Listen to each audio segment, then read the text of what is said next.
আমরা সকলেই চাই যে আমাদের সম্পদের মাঝে যেন কখনো সংকীর্ণতা দেখা না দেয়, আমরা যেন কখনো অভাবে না পড়ি। আমাদের যেন সব সময় সম্পদ থাকে, টাকা পয়সা থাকে, গাড়ি বাড়ি থাকে, অট্টালিকা থাকে, ধন দৌলত থাকে, জায়গা জমি থাকে। এগুলো কে না চায়? সকলেই তো চায়, ঠিক না? এমন কোনো মানুষ আছে যে টাকা চায় না? আছে? এমন কোনো মানুষ আছে যে ভালো একটা বাড়ি চায় না? এমন কোনো মানুষ আছে যে ভালো একটা গাড়ি চায় না? এমন কোনো মানুষ আছে যে বিলের ভিতরে 2 কানি জমি চায় না? আছে? সবাই চায়। কিন্তু যেই কাজগুলো করলে সম্পদ বাড়ে সেই কাজ আমরা করি না। যেই কাজগুলো করলে সম্পদ কমে আমরা সেই কাজগুলোই করি, ঠিক না? কোন কাজে আমাদের সম্পদ কমে যায়? আমরা কোন কাজ করলে অভাবে পড়ি? কোন কাজের কারণে আমাদের অভাব পিছু ছাড়ে না? আজ আমরা সেই কারণগুলো শুনব এবং সেই কারণগুলো আমরা পরিত্যাগ করব ইনশাআল্লাহ। সূরাতুল ফজর আয়াত নাম্বার 15 আল্লাহ রাব্বুল আলামিন বলছেন, ফাআম্মাল ইনসানু ইযা মাবতালাহু রাব্বুহু ফাআকরামাহু ওয়া না'আমাহ। আল্লাহ তাআলা বলছে যে আমি যখন পরীক্ষা করার জন্য কাউকে সম্পদশালী বানাই, ভালো করে বুঝেন, আমি যখন কাউকে পরীক্ষার জন্য সম্পদ দেই, গাড়ি বাড়ি দেই, সম্মান দেই, ক্ষমতা দেই, তখন তারা বলে ফাআকরামাহু ওয়া না'আমা ফায়াকুলু রাব্বি আকরামান। তখন ওই মানুষগুলো বললে ফায়াকুলু, আল্লাহ আমাকে সম্মান দিয়েছেন, আমাকে ভালোবাসে, আল্লাহ আমাকে ভালোবাসে বিধায় আমাকে সম্মান দিয়েছেন, আমাকে ক্ষমতা দিয়েছেন, আমাকে সম্পদ দিয়েছেন। এগুলো বলে যাদের কাছে সম্পদ আছে তারা বলে, ঠিক না? যে একটু সমাজে তার ক্ষমতা আছে, সম্পদ আছে, সে কিন্তু এটা বলবে। সে বলবে যে আল্লাহ আমাকে ভালোবাসে, আল্লাহ আমাকে ভালোবাসে বিধায় আমাকে সম্পদ দিয়েছেন, আমাকে ক্ষমতা দিয়েছেন, সমাজে আমার দাম বাড়িয়ে দিয়েছেন। এটা হলো এক ধরনের মানুষের মতামত।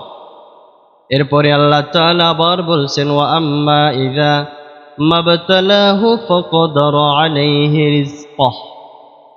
এরপরে আবার কিছু মানুষকে যখন আমি তাদের থেকে সম্পদ ছিনিয়ে নেই, তাদের থেকে আমি গাড়ি বাড়ি ছিনিয়ে নেই, কেড়ে নেই, আমি তাদের থেকে যখন সম্পদ কেড়ে নেই, তাদেরকে যখন আমি অভাবের ভিতরে ফেলে দেই, রিজিকের সংকীর্ণতায় ফেলে দেই, তখন তারা বলে ফায়াকুলু রাব্বি আহানান, যে আমার রব আমাকে সমাজে অপমান করেছে, আমাকে অপদস্থ করেছে, আমাকে লাঞ্ছিত করেছে, আমাকে হেয় করেছে।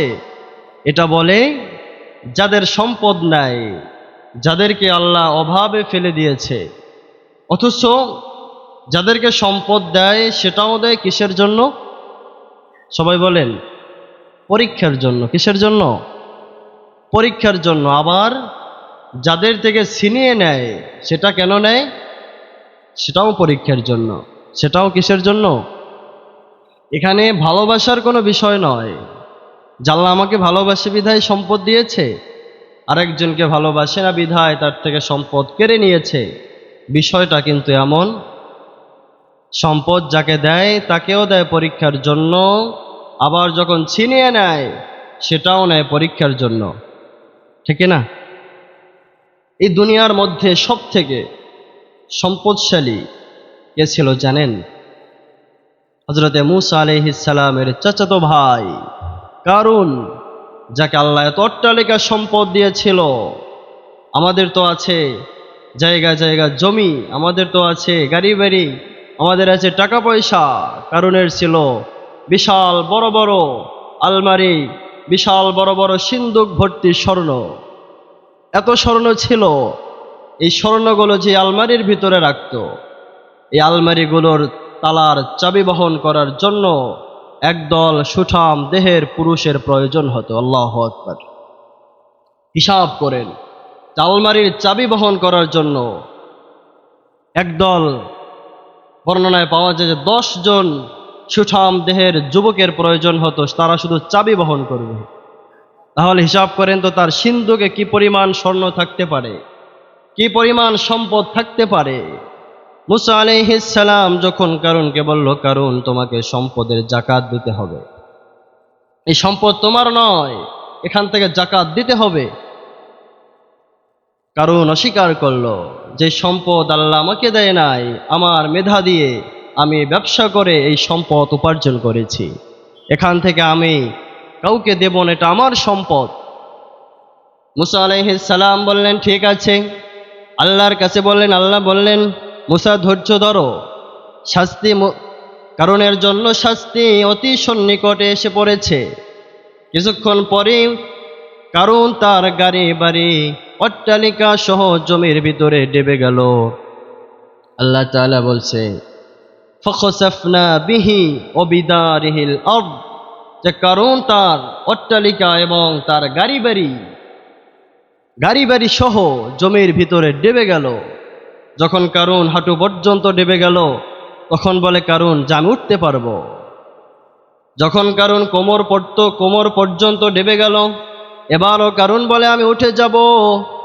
যখন কারুন গলা পর্যন্ত ডুবে গেল, এবার কারুন ডাক দিয়া কয়, মুসা রে, আমারে বাচ্চা, আমার সব সম্পত্তি তোর, আমার সম্পদ লাগবে না, আমার সব সম্পত্তি তোর আল্লাহর, আমার সব নিয়ে নে।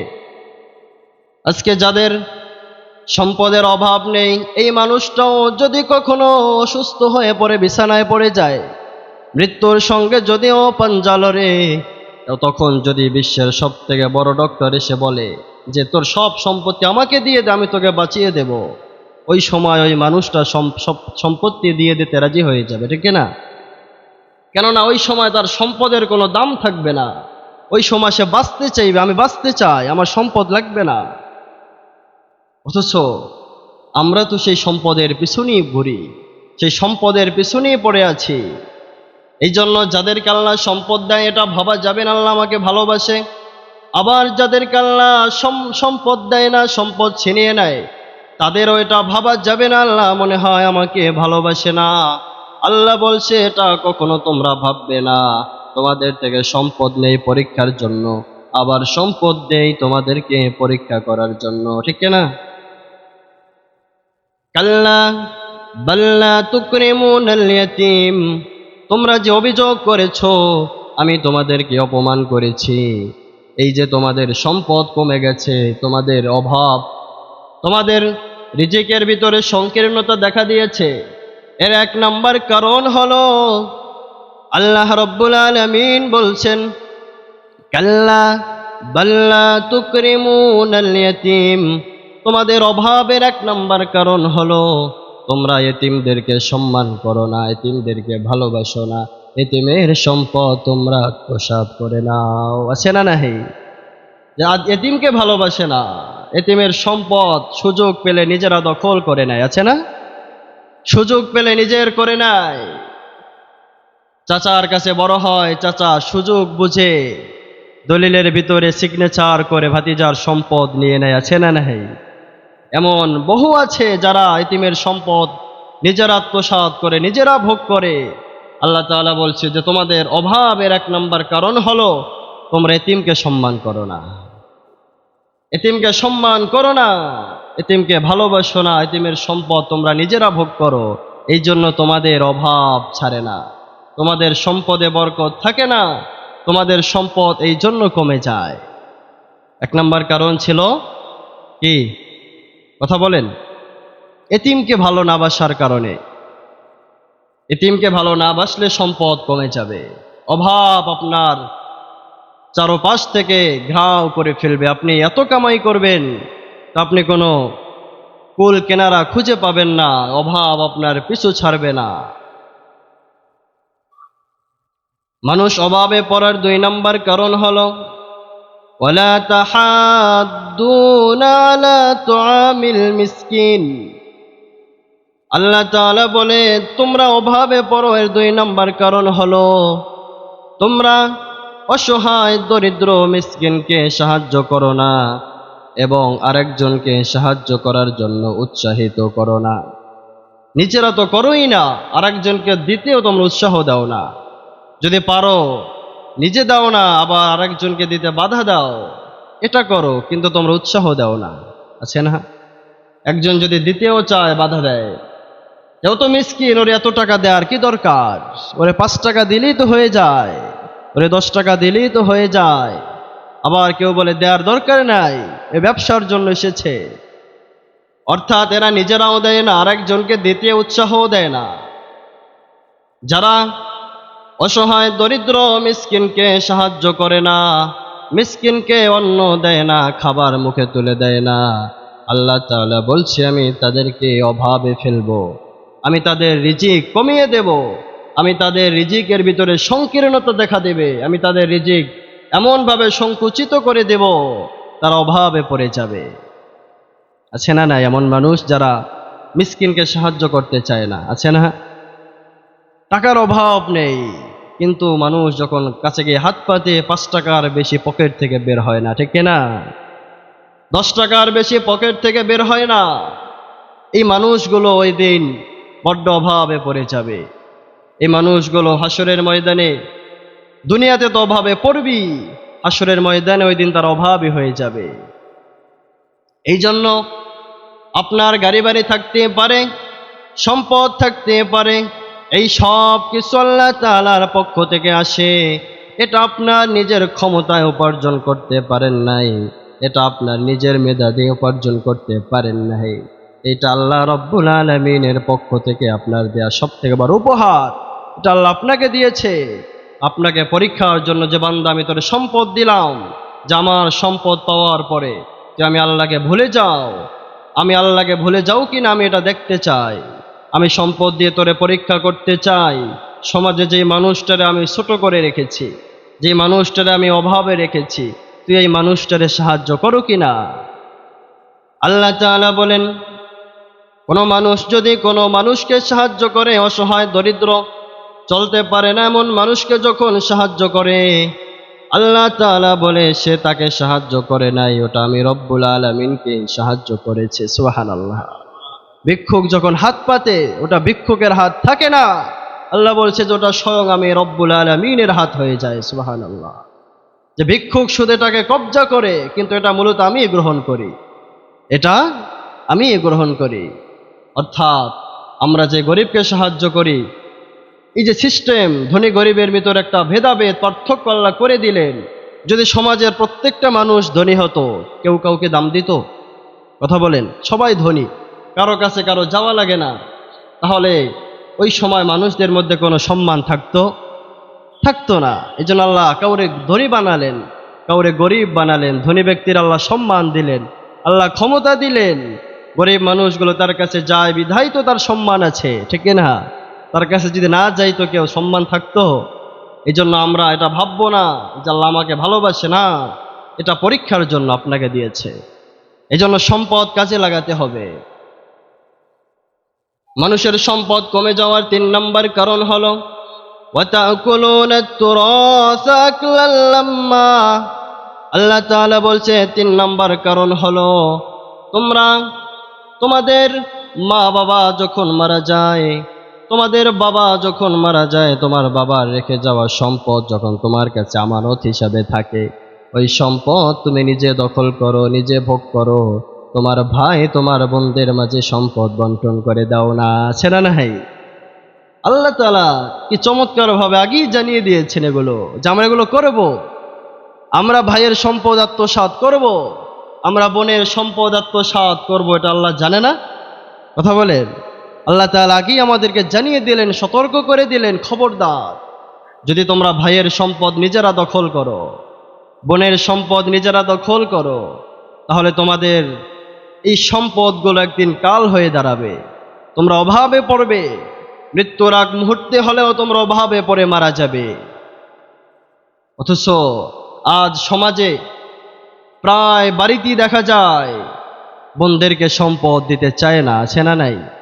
আছে? এই সমাজে আছে যে বোনদেরকে সম্পদ দিতে চায় না। তারা মনেই করে না যেখানে বোনের হক রয়েছে, তারা মনে করে বোন বিয়ে দিয়ে দিয়েছি, এখানে তার কোনো পাওনা নাই। না, বাবার সম্পত্তিতে বোনেরও মেয়েরও পাওনা আছে না নাই? কথা বলেন। বড় ভাই সম্পদ বন্টন করতে গিয়ে নিজে নিজে নাই, যেই জায়গাটার দাম একটু বেশি রাস্তার পাশের জমি ওটা, আর এক ভাইরে দেয় বিলের মধ্যে জমি যেটার দাম কম, আছে না নাই? আছে। নিজে একটু ভালোটা নেয়। বোনরে যদিও দেয় একেবারে নর্মাল জমি, যেই জমিটা খালের কোলে ভেঙে যাওয়ার সম্ভাবনা রয়েছে এমন জমি দেয় বোনরে।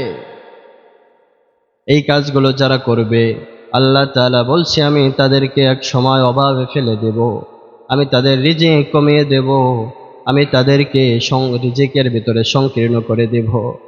এমন একটা সময় আসবে তার অভাবে পড়ে যাবে, রিজিক কমে যাবে। এই জন্য আমরা এই কাজগুলো করব না।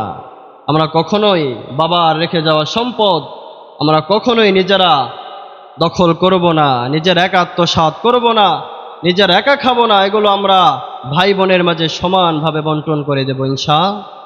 রাজি আছেন সবাই? আজ একা খাবেন? একা কেউ খেতে পেরেছে? কথা বলেন তো, কে পেরেছে? একজন দেখান যে আমি পেরেছি। অমুকে পেরেছে, যে অমুকে পেরেছে। অমুকের অনেক জমি ছিল, তার প্রায় 200 কানি জমি ছিল। এই 200 কানি জমির ভিতরে 200 কানি সমান একটা কবর খনন করে তাকে সেখানে শোয়ানো হয়েছে। হয়েছে নাকি 3.5 হাত জায়গা? এর থেকে বেশি কেউ পাবে? কথা বলেন। কাউরে 5 হাত দিবে? 6 হাত দিবে? দিবে না। আপনার জন্য বরাদ্দ ওই 3.5 হাত। ওই 3.5 হাত জায়গায় আপনার এই যে রেখে যাওয়া সম্পদ, আপনার বোনের থেকে দখল করা সম্পদ, ভাইয়ের থেকে আত্মসাৎ করা সম্পদ, যাই ভোগ করেন, এই কোনোটাই আপনি দুনিয়াতে খেয়ে পরিপূর্ণভাবে যেতে পারবেন না। এমন একটা সময় আসবে যে আপনি অভাবে পড়ে যাবেন। এমন একটা সময় আসবে যে আপনি রিজিকের অভাবে পড়বেন, রিজিক পাবেন না। শুধু তাই নয়, এই মানুষগুলো হাসরের ময়দানে আপনাকে ধরে বসবে, আপনাকে জান্নাতে যেতে দিবে না। ভাইগুলো আপনার বিরুদ্ধে ওই দিন অভিযোগ করবে, বোন আপনার বিরুদ্ধে অভিযোগ করবে আমার সম্পদ আত্মসাৎ করেছিল। আর ওই দিন সম্পদের বদৌলতে সম্পদ দেয়া যাবে, সম্পদের বদৌলতে ওই দিন আমাদের নেকিগুলো দিয়ে দিতে হবে। এই জন্য আমরা কখনোই সম্পদ আত্মসাৎ করব? কথা বলেন। আমার ভাগে আমি যতটুকু পাই ততটুকু ভাগ করে নেব। রাস্তার পাশের জমিনটাও সমান ভাগ হবে, বিলের মধ্যের জমিনটারও সমান ভাগ হবে, ঠিক কিনা? এখান থেকেও আমি নেব, ওখান থেকেও আমি নেব, সমান ভাগে ভাগ করে তারপরে আমি বন্টন করে দেব। এই কাজগুলো যারা করতে পারবে আল্লাহ তাআলা তাদেরকে কখনোই অভাবে ফেলবে না। এই মানুষগুলো কখনো রিজিকের কারণে, মানুষগুলো কখনো অনাহারে, কখনো ক্ষুধার যন্ত্রণা অনুভব করতে পারবে না। এই জন্য আমরা চাই সকলেই এই সম্পদগুলো সমান ভাগে ভাগ করে দিতে ইনশাআল্লাহ। আমাদের সম্পদ কমে যাওয়ার 4 নম্বর কারণ হলো অতুহিব্বুনাল মালা হুব্বান জাম্মা। আমরা সম্পদকে ভালোবাসি, সম্পদকে ভালোবেসে সম্পদ জমা করে রাখি। আমরা সম্পদ গরিবকে দেই না, আমরা সম্পদগুলো ব্যাংকের ভিতরে ঢুকিয়ে রাখি, সম্পদগুলো গুদামজাত করে রাখি, সম্পদগুলো গোলা ভরে রাখি, আমরা দিতে চাই না। আল্লাহ বলছে ওয়াতুহিব্বুনাল মালা হুব্বান জাম্মা, যে তোমরা সম্পদ নিজেরা ভালোবাসো, সম্পদ তোমরা ভালোবাসো। এই জন্য সম্পদ তোমাদের কাছে ধরা দেয় না। যারা সম্পদ ভালোবাসে না, যারা সম্পদের পিছনে ছুটে না, সম্পদ তাদের কাছে এমনি এমনি ধরা দেয়, ঠিক কিনা? কথা বলেন। যে গরিবরে 5 টাকা দিতে দ্বিধাবোধ করে, আর যে ব্যক্তি পকেট থেকে 1000 টাকা বের করে দেয়, আপনি খোঁজ নিয়ে দেখেন তো, যে ব্যক্তি 1000 টাকা দিল সে কি 1000 টাকার কারণে সে কি অভাবে পড়ে গেছে? তার কি ব্যবসার ভিতরে কখনো এমন হয়েছে যে তার ব্যবসা কমে গেছে? আর যে 5 টাকা দিয়েছে তার মনে হয় অনেক লাভ হয়েছে? হ্যাঁ, যে 5 টাকা দিয়েছে তার মনে হয় সম্পদ অনেক জমা আছে, তার মনে হয় সম্পদের কোনো শেষ নাই। আর যে 1000 টাকা দিল তার মনে হয় সব শেষ হয়ে গেল। আদৌ এমন কিছু ঘটে? খোঁজ নিয়ে দেখা যায় যে 1000 টাকা দিয়ে দেয়, আল্লাহ তাআলা তার ওই 1000 টাকার বদৌলতে আরো বহুগুণ সম্পদ বাড়িয়ে দেয়, ঠিক কিনা? আর যারা কৃপণতা করে, সম্পদ দিতে চায় না, 5 টাকাও দান করতে চায় না, তাদের এই কৃপণতার কারণে একটা সময় দেখা যায় তারা অভাবে পড়ে যায়। একটা সময় দেখা যায় মানুষগুলো রিজিকের অভাবে পড়ে যায়। প্যারে হাজিরিন, আপনি রিজিক বলতে শুধু খাবার বুঝিয়েন না। রিজিক বলতে শুধু আপনি যে আপনি 3 বেলা খাবার খান এটা শুধু রিজিক নয়। আপনার সন্তান আপনার রিজিক, আপনার জন্য একজন নেককার স্ত্রী আপনার রিজিক, আপনার সুস্বাস্থ্য আপনার রিজিক। আপনি ভাবতে পারেন আমি তো 3 বেলা খাবার খাই, অথচ আপনি বিছনায় পড়ে আছেন, আছে না নাহি? হ্যাঁ, মৃত্যুর সময় বছরের পর বছর বিছানায় পড়ে থাকতে হয়, এমন ঘটনা ঘটেছে না? মৃত্যুর আগে হসপিটালে বছরের পর বছর থাকতে হয়, এটা একটা রিজিক। ওই যে রিজিকের ভিতরে সংকীর্ণতা দেখা দিবে। আপনি আমি তো রিজিক বলতে শুধু ফসলের জমি থেকে যা ফসল আসে ওটাকে বুঝি, ধান চাউল ইত্যাদি, এগুলো মনে হয় রিজিক না। সব কিছু রিজিক। আপনার হায়াত আপনার রিজিক, আপনার সুস্থতা আপনার রিজিক, আপনার নেককার সন্তান আপনার রিজিক, নেককার স্ত্রী আপনার রিজিক, প্রশস্ত বাড়ি আপনার রিজিক, চলাচলের জন্য একটা গাড়ি আপনার রিজিক। এই সব কিছুই আপনার রিজিক। কোনো না কোনোভাবেই আপনি অভাবে পড়ে যাবেন। প্যারে হাজির, এই জন্য আমরা এই কাজগুলো পরিত্যাগ করতে চাই। আমরা কখনো এতিমের সম্পদ আত্মসাৎ করব, এতিমকে আমরা ভালোবাসবো। এতিমকে যারা ভালোবাসে, আল্লাহ নবী বলেন যে তারা হাসরের ময়দানে যখন হিসাব হয়ে যাবে, যারা এতিমকে ভালোবাসবে দুনিয়াতে, তারা জান্নাতে আমার কাছে এমনভাবে থাকবে। নবী যে 2টা আঙুল ইশারা করে বলেছে যে আমার আঙুল দুটো যেমন পাশাপাশি, ওই মানুষগুলো আমার সাথে জান্নাতে পাশাপাশি থাকবে। সুবহানাল্লাহ। কেননা আমার রাসূল তো ছিল এতিম, ঠিক কিনা? হ্যাঁ, আমার রাসূল ছিল এতিম। এই জন্য যারা এতিমকে ভালোবাসে, এতিমের মাথায় হাত বুলিয়ে দেয়, এতিমের সম্পদ আত্মসাৎ করে না, আল্লাহ নবী বলছে যে সে আমার জান্নাতে পাশাপাশি থাকবে। আল্লাহু আকবার। এই জন্য আমরা কখনো এতিমের সম্পদ আত্মসাৎ করব। 2 নাম্বার, আমরা কখনোই মিসকিনদেরকে আমরা সাহায্য করা থেকে বিরত থাকব না। অসহায় মানুষদেরকে আমাদের সামর্থ্য অনুযায়ী আমরা সাহায্য করব, যতটুকু পারি ততটুকুই সাহায্য করব। এবং কখনোই আমরা বাবার রেখে যাওয়া সম্পদ এগুলো নিজেরা ভোগ করব না। আমার বোনেরটা বোনের কাছে পৌঁছে দেব, ভাইয়েরটা ভাইয়ের কাছে পৌঁছে দেব। 4 নাম্বার, সম্পদের ভালোবাসায় পড়ব না, সম্পদের লালসায় পড়ব না, সম্পদের মোহে পড়ব না। সম্পদকে ভালোবাসা যাবে না। যারা এই সম্পদকে ভালোবেসেছে তাদেরকে এই সম্পদ লাথি মেরে দূরে সরিয়ে দিয়েছে। যারা সম্পদের ধারে কাছেও যেতে চায় না, সম্পদের প্রতি ভালোবাসা নাই, সম্পদ তাদেরকে খুঁজে বের করে তারপর তাদের কাছে যায়। বিশ্বাস হয়? বিশ্বাস হয় না? চেষ্টা করে দেখেন যে আমি সম্পদরে ভালোবাসবো না। সম্পদ আল্লাহ দিয়েছে, আমি আল্লাহর পথে খরচ করে দেব। আল্লাহ দিয়েছে, আমার সমর্থন অনুযায়ী দান করে দেব। আল্লাহ দিয়েছে, আমি আমার প্রয়োজনে আমি যতটুকু দরকার ততটুকু খরচ করব। এভাবে যদি আপনি চলতে পারেন, দেখবেন যে সম্পদ আপনার দিন দিন শুধু বাড়বে, কমবে। খাবার পড়ে গেছে যদি উঠিয়ে খান, সম্পদ কমবে না, সম্পদ আরও বাড়বে। ওই সময় খাবার পড়ে গেছে আপনি যদি না উঠান, রিজিককে আপনি যদি অবহেলা করেন, দেখা যাবে এমন একটা সময় আসবে আপনি রিজিকের অভাবে পড়ে যাবেন। এই জন্য আমরা এগুলো করতে চাই, আমরা সম্পদের ভালোবাসায় পড়তে চাই। আল্লাহ তাআলা আমাদেরকে কবুল করুক, সকলে বলুন আমিন। এই যে আমাদের সামনে ফিতরা আসতেছে, আমরা অনেকেই তো ফিতরা দেব, ঠিক না? সবাই তো দেব ফিতরা, আমরা সকলেই ফিতরা দেব। এখন এই ফিতরার বিষয়টা, ফিতরা কি আসলে, আর ফিতরাটা আমাদের কেন দিতে হবে? আল্লাহর নবী সাল্লাল্লাহু আলাইহি ওয়াসাল্লাম হাদিসের মধ্যে, আবু দাউদ শরীফের হাদিসের মধ্যে নবীজি বলেন, আন ইবনে আব্বাস রাদিয়াল্লাহু তাআলা আনহু قال قال رسول الله صلى الله عليه وسلم فرض زكاة الفطر طهرة للصائم من اللغو والرفث। আল্লাহর নবী বলেন যে তোমরা ফিতরাটা এই জন্য দেবা যাতে করে তোমরা তোমাদের যে একটা মাস রোজা রেখেছো, এই রোজাটা যেন তোমাদের পবিত্র হয়ে যায়। সুবহানাল্লাহ। যেন আমরা একটা মাস রোজা রাখলাম, আমাদের অনেক ভুল ত্রুটি হতে পারে কি না? রোজা রাখার পরে আমরা অনেকে মিথ্যা কথা বলেছি না? কথা বলেন। আমরা অনেককে গালি দিয়েছে কি না? ঝগড়া করেছে কি না? আমরা হারাম খেয়েছে কি না? এই যে আপনি ভুলগুলো করলেন, অন্যায়গুলো করলেন, ফিতরাটা হলো যে আপনার রোজাটাকে পবিত্র করে দেয়। আপনি সারাটা মাস রোজা রাখলেন, ফিতরা দেওয়ার কারণে আপনার এই রোজা পবিত্র হয়ে যাবে। 2 নম্বর কারণ হলো ওতুমাতুল লিল মাসাকিন। 2 নম্বর কারণ হলো আপনার এই ফিতরাটা মিসকিনের খাবার হয়ে যাবে, মিসকিনের খাদ্য হবে। ঈদের দিন আপনি ভালো মন্দ খাবেন, ভালো পোশাক পরবেন, আপনার এলাকার একজন দরিদ্র মানুষ ওই দিন ভালো মন্দ খেতে পারবে না, ভালো পোশাক পরতে পারবে না, এটা যেন না হয়। এই জন্য আল্লাহ নবী ফিতরার সিস্টেম করলেন। আর এটা শুধু সামান্য বিষয় নয়, আল্লাহ নবী বলেছে ফরদ, এটা ফরজের মতো আবশ্যক। আল্লাহ নবী বলেছে এটা করতেই হবে, এটাকে আল্লাহ নবী ফরজ বলেছে, ফরজের মতো অর্থাৎ ওয়াজিব, এটা আমাদের আদায় করতেই হবে। এই জন্য আমরা ফিতরা দিয়ে দেব।